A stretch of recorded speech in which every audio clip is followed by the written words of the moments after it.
Steve from Mud Ducks 4-wheel drive touring, and yet another episode of Toyz. Behind me you can see this pretty fantastic looking Pajero, but as always I know nothing about these things, so what I'm going to do just after the intro is I'm going to get the owner in and he's going to tell us all about it, because there's no way I could tell you about it. We'll see you in a sec.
Your customs for your off-roading stuff, for your long distance travel and electrical needs, for just checking out the bits and bobs of other people's gear.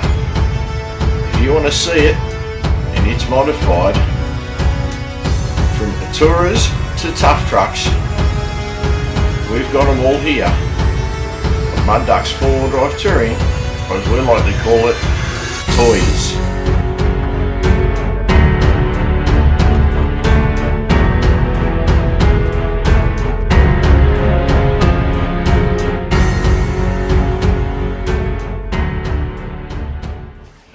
Well, we're not going to wait any longer.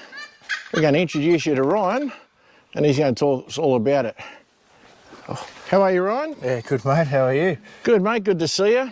So you can tell us all about this Paj, and I'm going to get out of a shot, so bear with me guys, we'll be with you in one moment.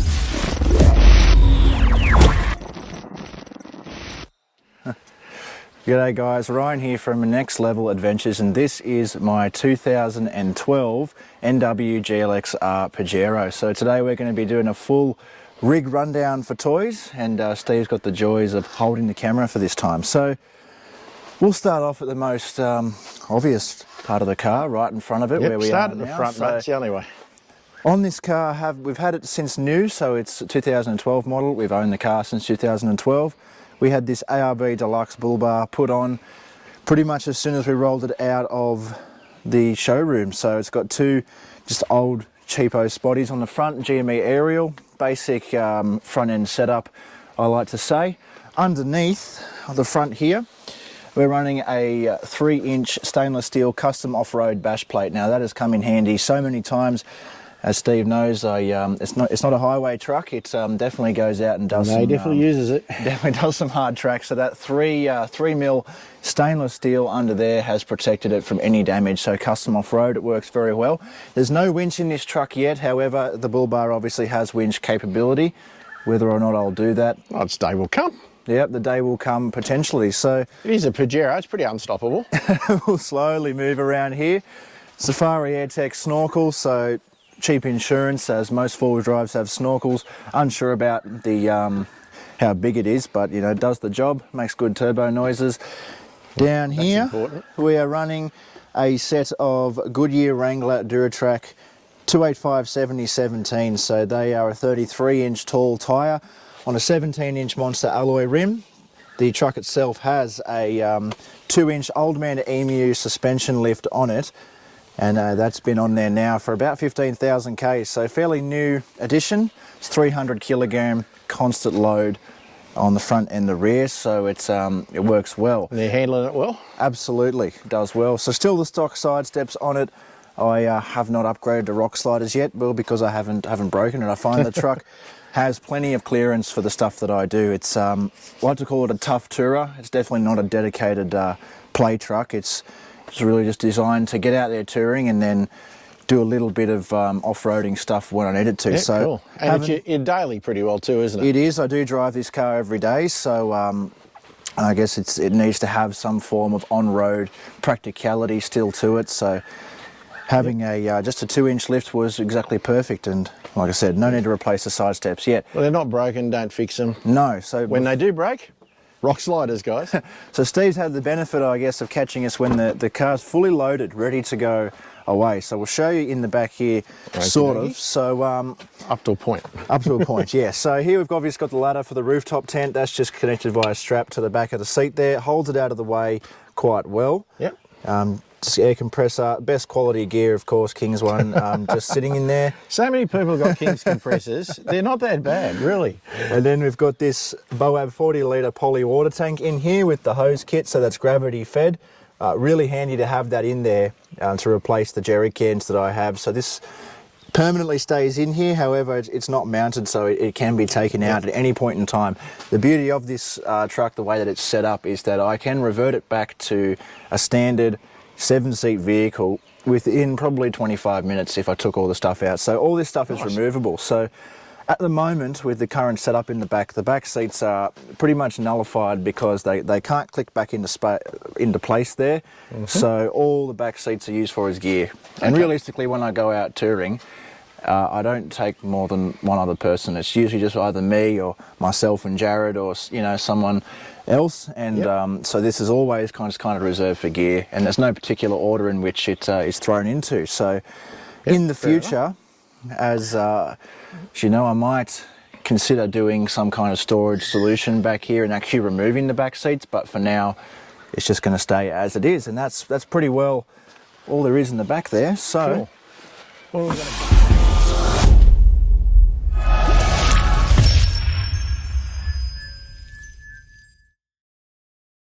Well, what have we got above there, mate? Yes. While we're in the region. A little bit different to most other Pajeros, in particular Gen 4s that you may see. I have taken off the plastic roof rails that come with the Pajero. So the Pajero's roof load rating is 100 kilograms. There is just a fixed figure. There's no on-road, off-road load rating. It's just a single rating. And these Ocam 4x4 roof rails are steel, so therefore they distribute the weight a lot better than the standard plastic rails. If I still had the standard plastic rails on, you wouldn't see any of this sitting on top of it, because I don't have any faith in their integrity.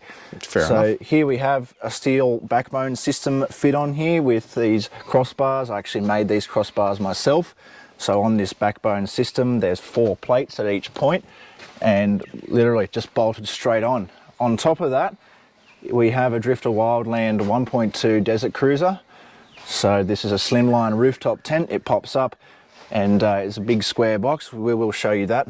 And the 2 ladder mounts are right here, so this works out very well.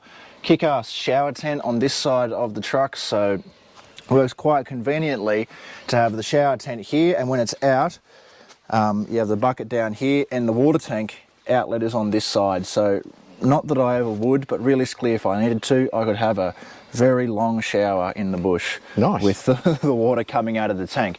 And so we'll move around to the back. To the back, to where all the good stuff is. Yeah, so this is a little bit different So here. being a page, I'm going to walk right around this side. This is a little bit different to other Gen 4s as well. Usually there is There's usually a big plastic wheel cover thing, that comes over here. Now the reason that this is the way that it is because when I lifted the truck and put 33s on it, you can only fit a 31-inch tyre in here with the cover over it without having to do spacers and other things like that. So I thought, what's the easiest way for me to make this practical? Just cut it off. So it's literally just cut off at the hinges here, so I can use these hinges and plan on using them for an aerial at some point, some kind of aerial. The number plate has been relocated to here with just a universal bracket, and this is all the stock. This is a stock reversing camera that came with the car, and this sits right here in the exact same position as it would if the standard cover was still on. So it works fine inside the car, everything like that. I've had no compromises. Just a standard LED light under Now, there. guys, before you get excited and go, what's that? That's the old stickers. That's his old channel name. He's changed the name to Next Level Adventures. Yes, But he hasn't changed the stickers yet, so don't worry about that. Not yet, no. He does associate with some cool people. Check that out. Yeah. You don't see that every day. No. And, But anyway, I digress. hey, didn't that just randomly appeared on there last night? It's funny how it happens. Yeah, eh? I wonder. Who knows how these things Anyway, happen? In the back here, we've got a full touring setup, I like to call it. So again, this is all quite easily removable if I want, but There's a bit going on in here. yeah, there is a bit. But we've got a fire blanket here, and this is my little sticker panel. We've got some cool people on here. Oh, there's that bloke again. is There's that guy? bloke again, yeah. Oh, he's everywhere. So Umpro, Mud Duck, Shad, Mick, Ed, and Reset or Josh. So Yeah. if you guys have stickers and you want them here, Yeah. hit Steve up and he'll send me some. Exactly. So, And get onto those other channels, guys. yep, they're all great just, people. Just do it. So in here we have, it's a full XTM kind of setup. So this is actually very easily available to the general public for, I would say, a very decent price. So unlike some other trucks and stuff that you see who've potentially had things built in here and people build them, this is literally, this can all be taken out, put back in. They're all individual units, and I just think that that was the best way for me to go. Yep. Considering, you know, sometimes I do like to take it out. So We we've all got- like to take it out, Ron. That's what happens. on this side we've got the it's an XTM pull-out camp kitchen with the Waco CF80 in here. So this, we will show you this all in action, fully set up, but it actually comes and slides all the way out. I can use it in any stage that I want, so I can just have it here. I can pull it out if I want more prep space, and it just goes back in there. Fridge slide still operates as per normal, as a normal fridge slide would. This comes out like this, and it can actually be just taken out to half mast as well if I want it to. Very easily accessible.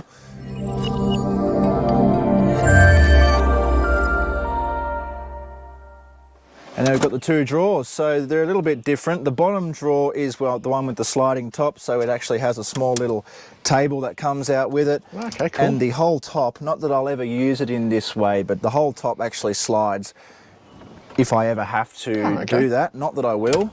I mainly just got this one for this. And then this one here, the fixed top one, it's a little bit deeper than the standard one, but yeah, it's just a mixture of all sorts of gear in here. So we've got the best quality cook gear that you can buy on the market.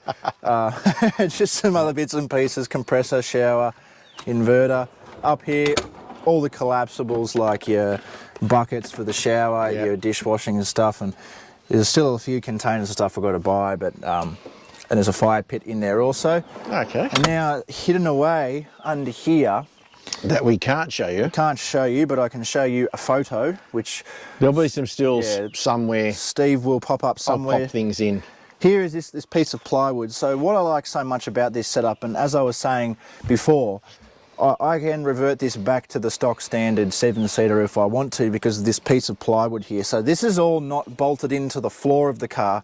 There is a piece of plywood here that in the back of Gen 4 Pajeros, there's a bolt hole about there for your baby seat that would normally go in. Yep. So I've just basically taken that bolt out, drilled a hole through the plywood, and this plywood piece bolts into that hole.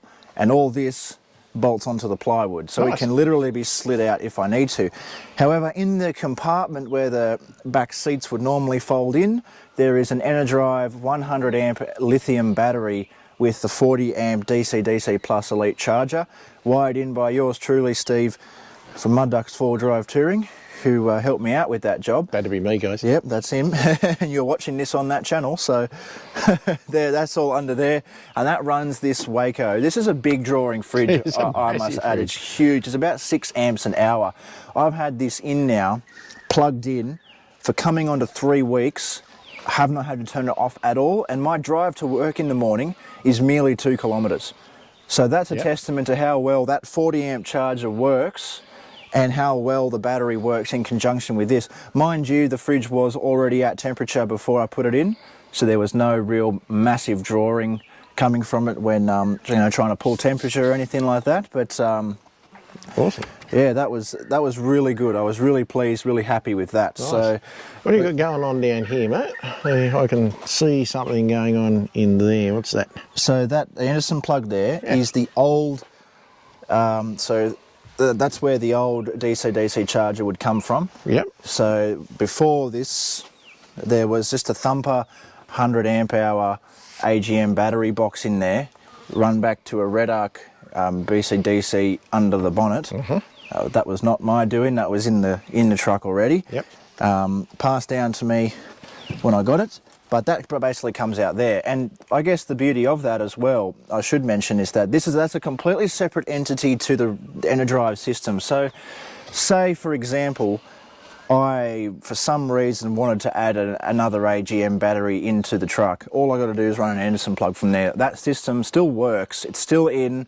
We didn't rip it out when we put the EnerDrive system in. So that's what that is. That's where that comes out. So it's just another 12-volt accessory socket if you need it as well. Yeah, pretty much it could be, yeah. So just, it all depends on how that works, whether it still works through the charger or not. But as the fridge fires up. Yep, so it draws a lot. But yeah, the funny thing about this massive fridge is it is a massive fridge. It doesn't fit on this here, inside there, by 1 centimetre. Oh, that's disappointing. A single centimetre, as you can see how close it is there, but it's just up on some blocks of wood there, and it's very firmly tied in. Everything's quite neat. But you were saying off camera you're thinking about changing the fridge to maybe a slightly smaller one? Yeah, so I said that off camera, and I mentioned it in my update video on this as well, that I plan on changing this, downsizing from this is an 80 litre, down to a My Coolman 60 with their lithium power pack. So I'm thinking, I'm about to head off for 2 weeks off grid, and most of my touring trips are going to be around that length of time, and I really want to make sure that I don't have to adjust or change the fridge around. I'm quite confident that I don't, and I could probably keep this fridge, but it's now, gosh, 11 years old almost. And now it's done well, but I think it is time for a change, as well as this. But that won't be the end of the life for this fridge, because it'll go in another truck that we have, a little budget build that we're building up. So that it won't be discarded. It'll still be used, but just differently. It'll be cool. Yeah. So all right. Well, I think we've got the back pretty well covered. There's a lot going on in there, but there is.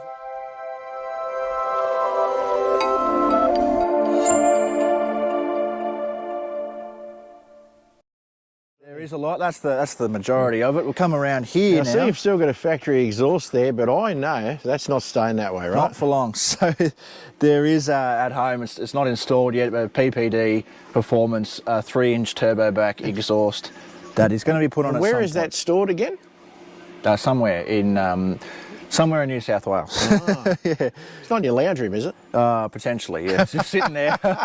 He's a single guy.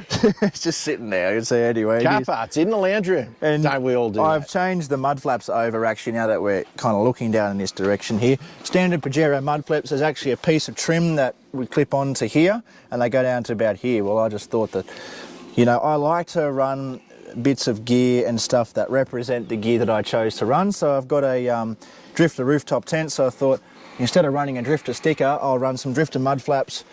They hang down quite low. I do have to take them off for off-roading. But coming around here, I've got the old sticker on here. It's now Next Level Adventures. Still there, yep. XTM 270 wing awning.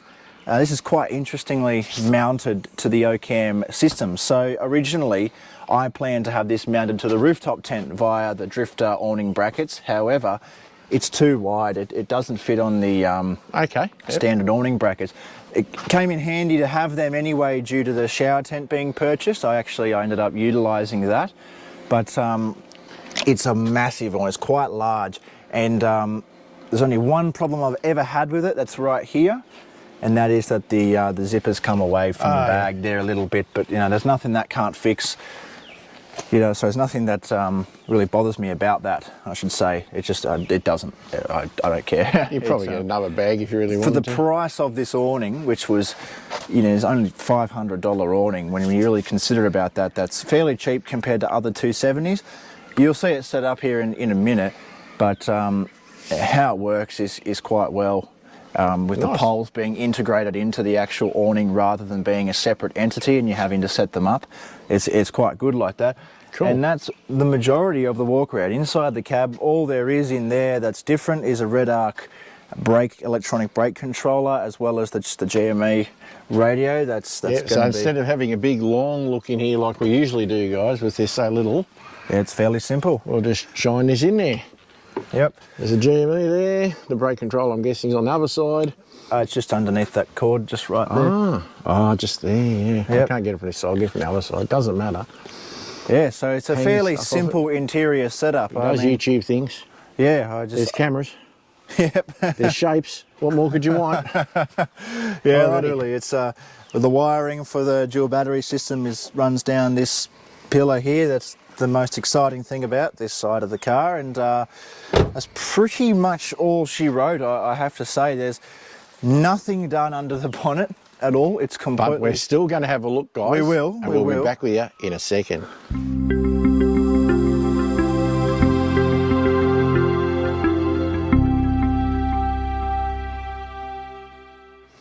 All right, under the bonnet time.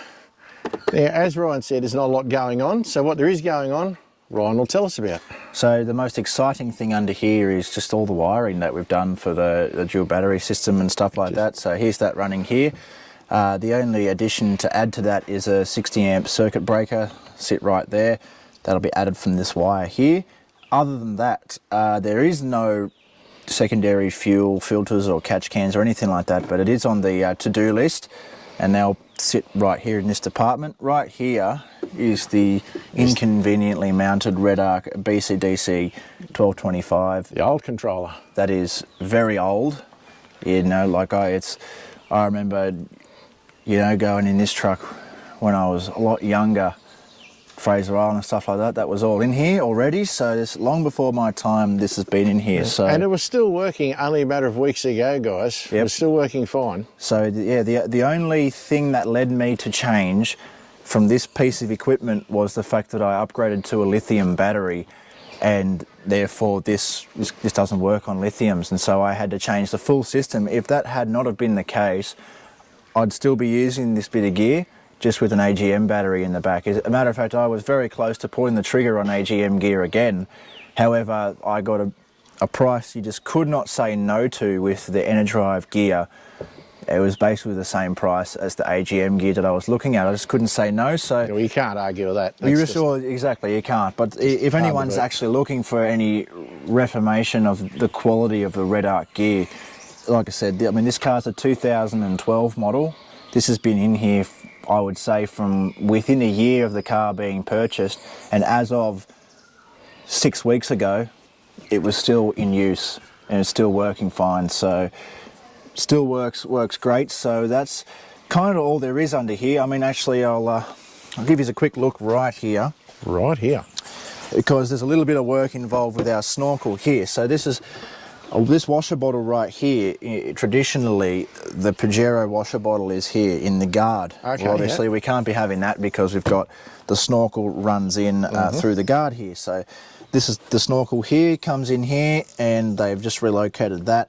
There is a bit of oil on the block because of my mistake. I forgot to tighten one of the return hoses when I did a service. Oops. The fan belt on this car, as I'm sure there are other Pajero owners, have the same issue.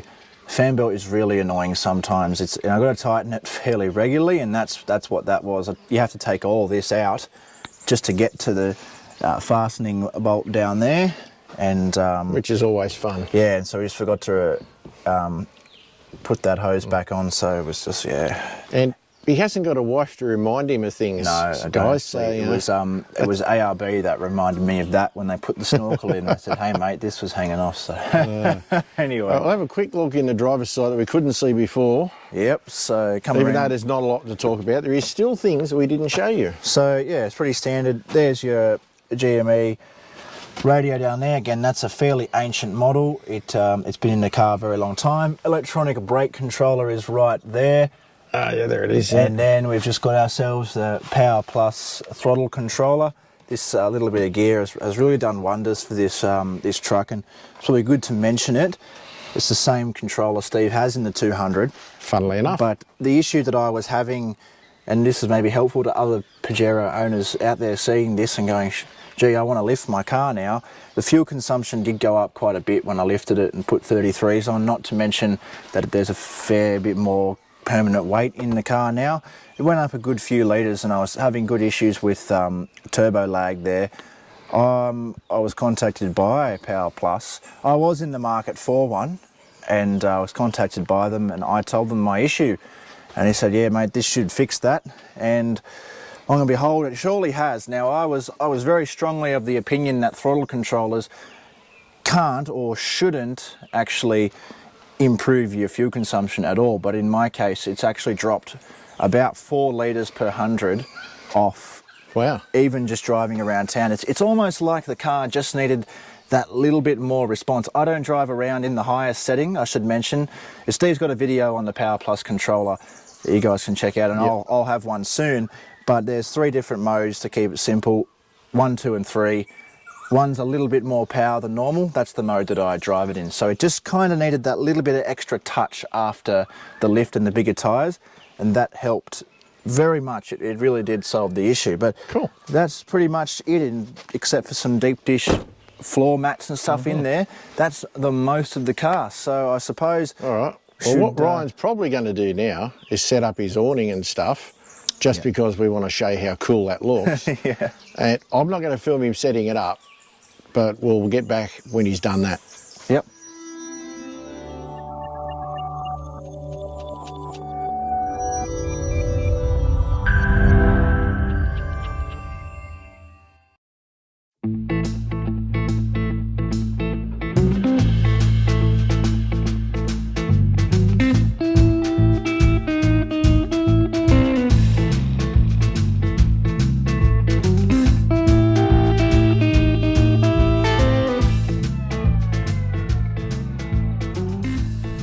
All right, after that little bit of fast-forwarded video that you've now seen, here we are, set up. So let's go through it. Yep, so it's pretty self-explanatory. It probably takes about 5 minutes, maybe leaning towards the 10-minute side to get it fully set up like this. So this is obviously the rooftop tent up there, opens up like this, nice space up in there. Got a little power pack in here that goes up there. There's a LED light strip across the top. So that literally took like 2 minutes to set up there from the time the hinges were popped to the in the air. Certainly doesn't take long. Got the shower tent here. That's, well, it doesn't have to always be used as a shower tent. It can be used to change things like that in here.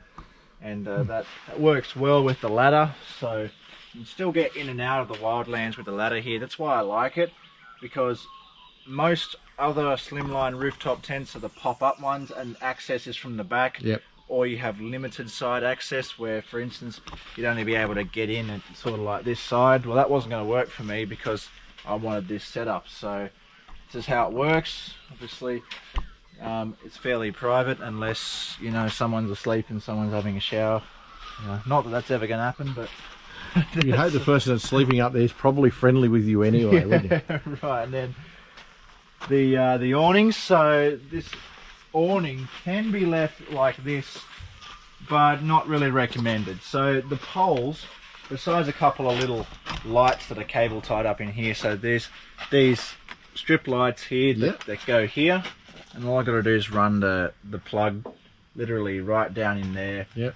And they turn on, give light throughout this whole thing here. So what I like about these is these poles. So the majority of 270 awnings that I seen, you had the poles that were separate and you had a little, like, put them up into a slot there. These ones, you just undo the Velcro and they pop down like this, drop down, little bit of pressure, and they just lock tight like that. All 4 poles are the same.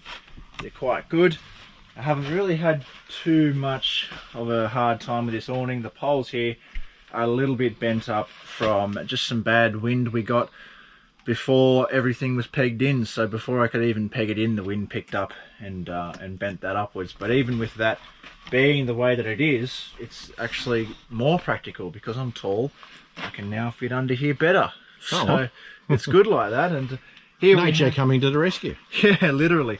And so we have set up for you guys the camp kitchen. So got your prep space here, your cooking space here. This can be used on both sides. So I can cook from this side or that side.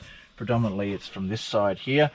And this can be turned around to face any way also. And we've got our little chopping board thing over here. You can put your spices on and stuff like that. Yep. Like I was doing in all my cooking videos. But so if you had a friend helping you, they can get in between the door here and the bench. Yeah, and the fridge slide still works on this, the beauty of it.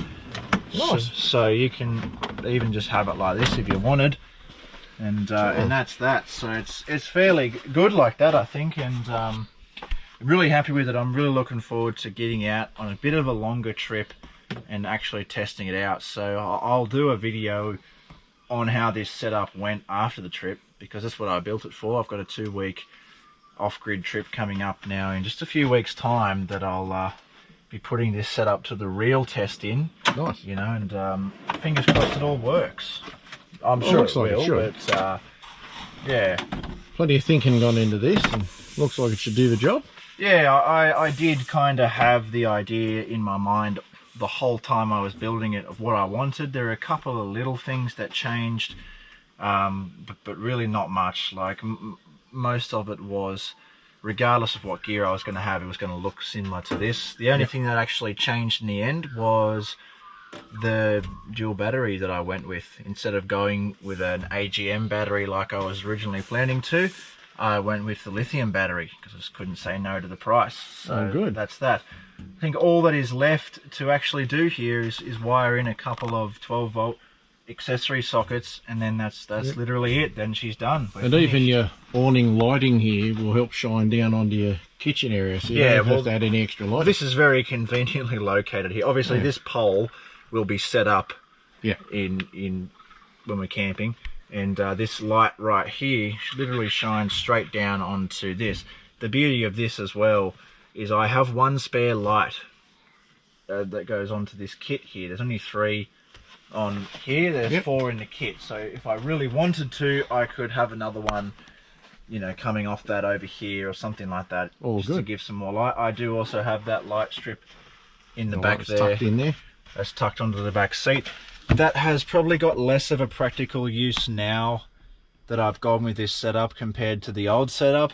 The old setup it was pretty bad. I was even cooking off the fridge in the old setup. It was that bad. Actually, you probably remember that mud duck out at the Goulburn River. Yes. And so that light back there was predominantly to give me light when I was prepping in here. Now we've moved the prep space to out here, so this little guy up here does well. And I'm pretty sure, regardless of whatever awning I go with, I'll do something like this again. And they were just cheap, 29 or 30 bucks, something like that. So there you have this setup, fully set up. Very good. Yeah, it's good. All right, what we'll do is we'll give Ryan time to pack it all up again. Then we'll go back around and we'll have a little final wrap up. And I'll ask him some questions that won't trip him up. And we'll see you shortly.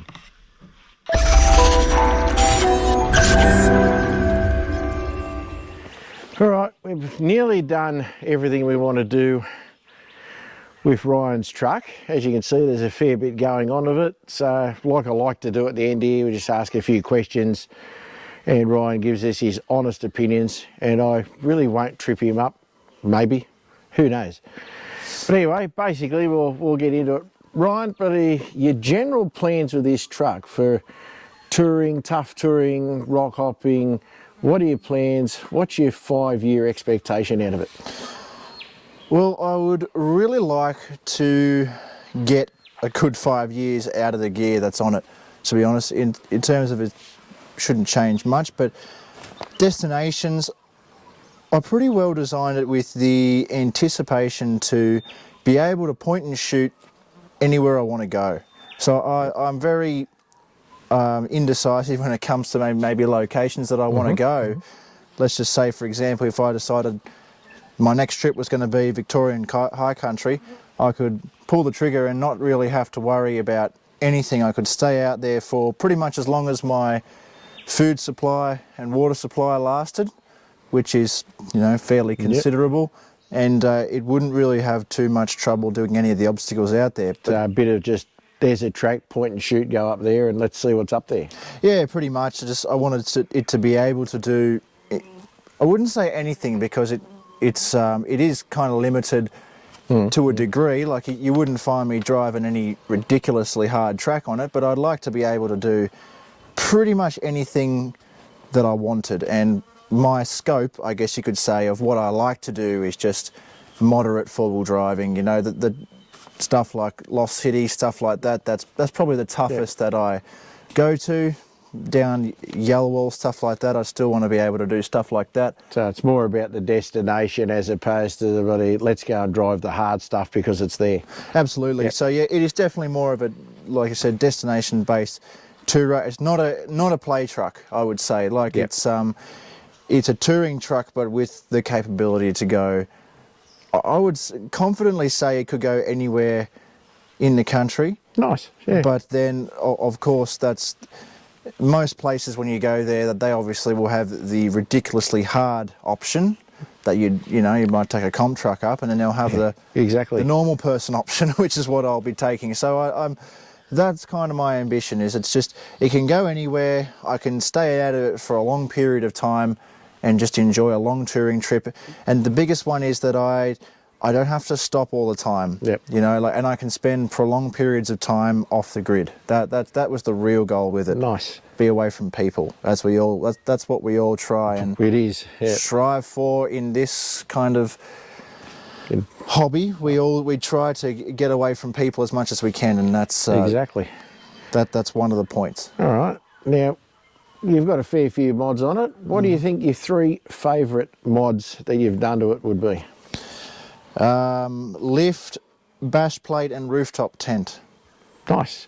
The reason that, well, the lift obviously and the bash plate, they kind of coincide with each other.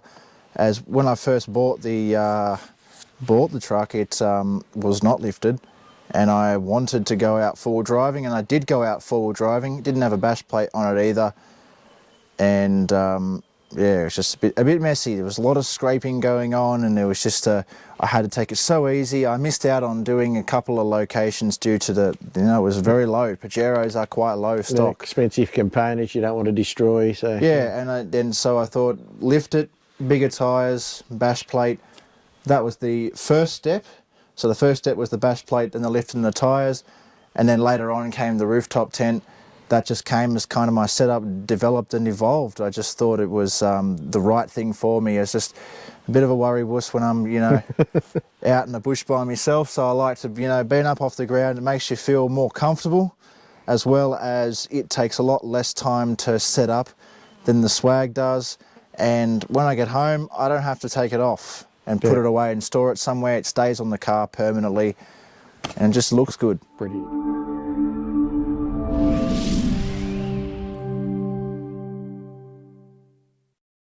Looks good. Ready to go. Yeah, it's just, and that's the other thing with this truck that I wanted. It's ready to go at any time. Nice, that's what you want. Because a lot of the time, the trips that I do these days, especially a lot of the overnighters, I work 6 days, so a lot of my overnighters, I'll be leaving work around 3 o'clock in the afternoon, won't get on the road till 4.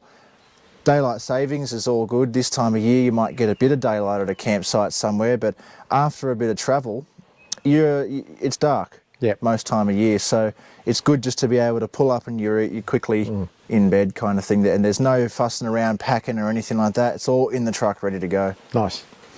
Now, are there any mods you've done to this that you really don't like, you wouldn't do again, or are you pretty happy with everything? I'm fairly happy with everything.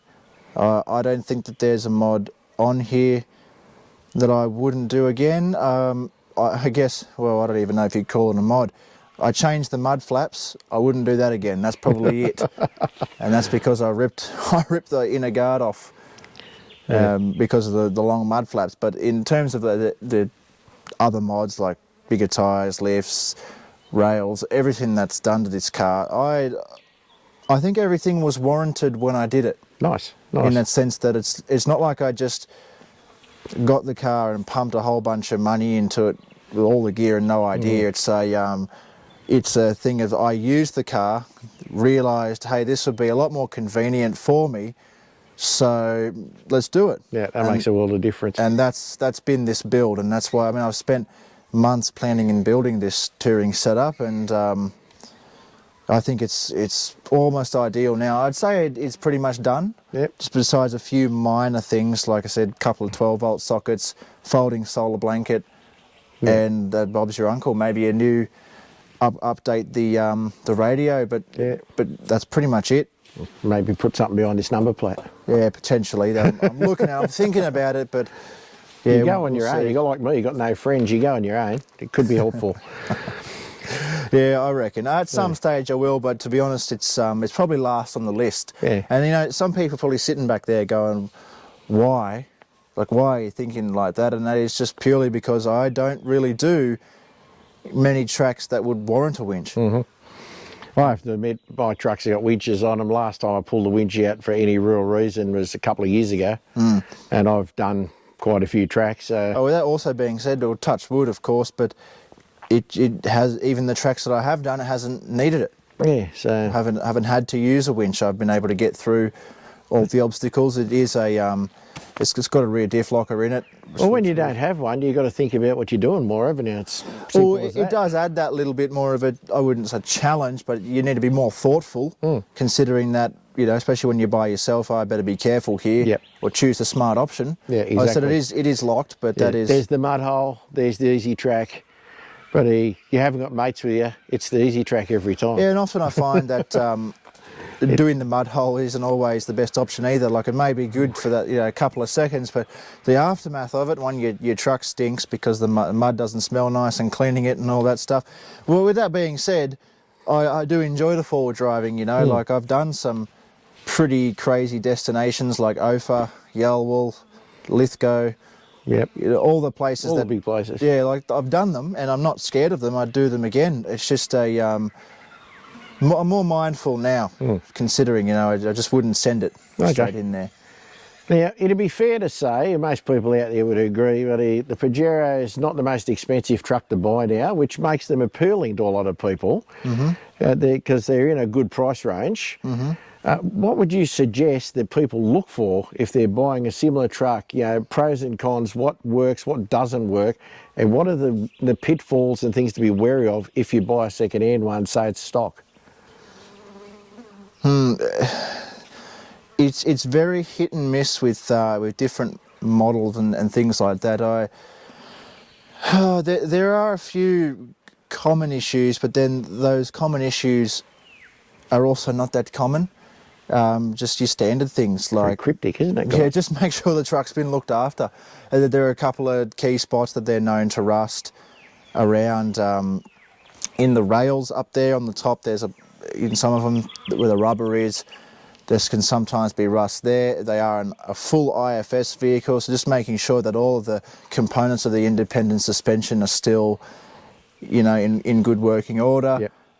Making sure the transfer cases and all that work, as it's got two different low range off-road modes, and sometimes I've read that, you know, one of them doesn't work. It's all sorts of little minor things, I'd say. I mean, obviously, make sure the car's got an engine and turns on when you buy it. That's probably, then you'll be good. You know, they're fairly well. This one has been fairly well reliable. When I say, again, touch wood, but it's just about 200,000 kilometres and has never had a major issue on it. But it's been meticulously looked after.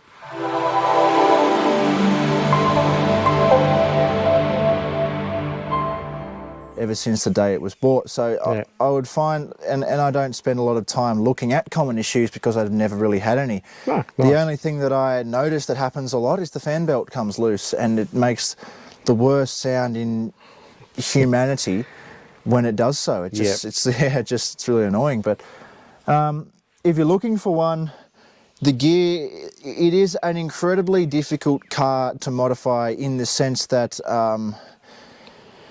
you know, for example, putting a snorkel in, they've got to take out the washer bottle. Putting cutting the rear tyre cover off and stuff like that. There are bolts on this car with no thread heads. It's just like there's always every part of modifying this car, one little thing that's just been really annoying. Particularly the roof rails had to be the worst one. No, yeah. Because there was just a thread hole in there that it just wouldn't come undone, and yeah, it was just. But in terms of the major common issues when you're buying one, I mean, I don't really know. Nice. You know, I haven't really looked into it too much. Okay, that's all good. Really, that's, yeah, you've obviously encountered very little to worry about. Well, so and that's what I draw it up to be. It's like I haven't looked into the issues because I haven't had any. Yep, fair enough. Well, Pajeros have long been an underrated four-wheel drive. I mean, everybody knows I drive a Cruiser, a Ranger. I like those kind of things. You know, they're all the tough trucks, you know, patrols. They're the things everybody talks about. Pajeros go, most places these bigger trucks will go, 99% of the time. And nobody talks about them. And, you know, there's nothing wrong with Pajeros. They are very good cars, and as you can see from Ryan's car, he uses it, he's taken it all over the place, it works well. Now with that, what do you think your best favourite trip out of all the ones you can think of? I know it's hard, but what do you reckon your favourite ever trip has been in the Paj? With the car, I'd have probably say Yelwell was my favourite. I enjoy revisiting that trip when I, you know, sometimes if I ever sit down and watch some of my old videos, as you know, as being content creators, you make the trip videos for the audience, but as well for yourself. So I often do sit there and go back and watch some of my older ones, and just, you know, that trip was really cool because I just lifted it, just put the tyres on, and I really just put it to the absolute test. There are obstacles on that trip that I went on that if I went back there I would not do again, purely for the sake that I just thought, I want to know the limits of this car. I want to know what it can do, and you know, there's a lot down there. We went down there and it was just, it was great fun, very challenging off-road obstacles. Nice. All right, well, I don't think we've got a lot more to talk about. You guys have seen the truck, you've seen Ryan, you've heard Ryan, and yeah, you'll see more of this hopefully down the track in some further videos. Ryan and I plan to collaborate a bit when we can. When we can't, we can't. So, all right, thanks very much for showing us your car, Ryan. No, that's all right. I hope you've enjoyed it. I'm glad you were able to take the time out of your day, because Ryan only gets like one day off, guys. It's not good for him, and we've used up his day just to come and do this kind of thing. So thanks again for that, mate. No worries at all. My pleasure. If you guys like this kind of content, if you've got a vehicle yourself and you're somewhere I can get to relatively easy, you think it's worthy of a place on Toyz, drop me a line. The email's in my channel about. You can find it there. And I'm happy to come and have a look. If you like this video, put a like on it. It really helps. If you're new here, consider subscribing. And we love new subscribers. And click the notification bell and you'll know when a new video comes out. Currently they're weekly. I hope they can stay that way, but you just never know. The joys of content creation. Exactly. And to the old hands, as always, thanks again for taking the time out of your day to watch one of my clips and my general silliness and Ryan's silliness today. And as we like to say, just get out there and we'll see you on the next one. Cheers, guys.